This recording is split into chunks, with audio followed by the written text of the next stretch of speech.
Grimm's Fairy Tales, The Gifts of the Little People by Jacob and Wilhelm Grimm. A blacksmith and a tailor had been at work all day. In the evening they walked together in the country. The moon rose as they were on a lonely road. All at once they heard far-off music. It was so sweet that they forgot how tired they were and hurried forward. The sound grew clearer and clearer. Soon they came to a hillside. There they saw a crowd of merry little men and women. They were dancing in a ring to the sound of music. In the middle of the ring was a little man with a long white beard which reached to his waist. He wore a coat of many colors. The tailor and the blacksmith stood still, watching the dancers. Soon the little old man made signs for them to come inside the ring. At first they did not wish to do this, but when they saw how merry and good-natured the little people were, they entered the ring. Round and round danced the little men and women. After a while, the old man drew a large knife from his belt. He felt the edge and sharpened it on a stone. Then he turned and looked hard at the strangers. They were frightened, but they had no time to run away. He caught the blacksmith and shaved off his hair and beard. Then he turned to the tailor and shaved him too. After doing this, he patted them on their backs to show that he was pleased with them. He pointed to a heap of coals on the roadside and made signs to them to fill their pockets. Both obeyed, though they could not see what would be the use of a pocket full of coals. Now the clock struck 12. All at once the music stopped, and in a flash the little people were gone. There lay the green hillside in the moonlight. The tailor and the blacksmith rubbed their eyes. Was it all a dream? No. There were their shaven heads, and there were their pockets full of coals. They walked down the road till they came to a house where they wished to spend the night. There was nowhere for them to sleep but in the stable. They lay down on the straw and fell asleep. They were too tired even to take the coals out of their pockets. But early the next morning, the weight awakened them.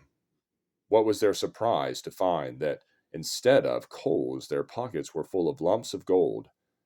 Their beards, too, had grown again, and their heads were covered with hair. They were now very rich. The blacksmith had larger pockets, and he had even more gold than the tailor. But he was not content. "Ah, friend tailor," he said, "I wish we had known those coals would change to gold. I should have taken more. I should have filled my hands as well as my pockets.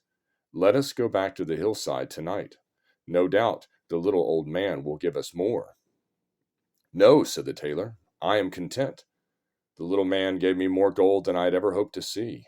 Instead of trying to get more, I will make the best of what I have." "Then I will go alone," said the blacksmith. He had the tailor make his pockets larger, and he bought 2 great bags.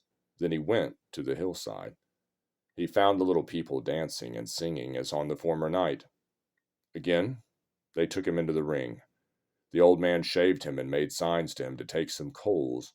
He filled all his pockets in both the bags. Then he went home, dragging his heavy load. He had a bed that night, but he did not take off his clothes. "The weight of the gold in my pockets will wake me early," he said. "Then I will rise and count my riches." Early the next morning he started up and put his hands in his pockets. There were coals, black coals. Handful after handful he pulled out, but no gold. In the bags, too, there were only coals. "Well, I still have the gold I got the first night," he said. "That is safe." And he went to look at it. Alas! It was all turned to coal. He put his smutty hands up to his head. It was bald, and his chin was smooth. "Alas!" he cried. "I am punished for being greedy. I wanted more, and I have lost what I had." And he began to groan so loud that he waked the tailor. "Do not be so sad," said the tailor. "You and I have long been friends, and I have more gold than I need, and you shall share it." He kept his word, but he could not put back the blacksmith's hair. As long as he lived, he had to wear a cap to hide his bald head.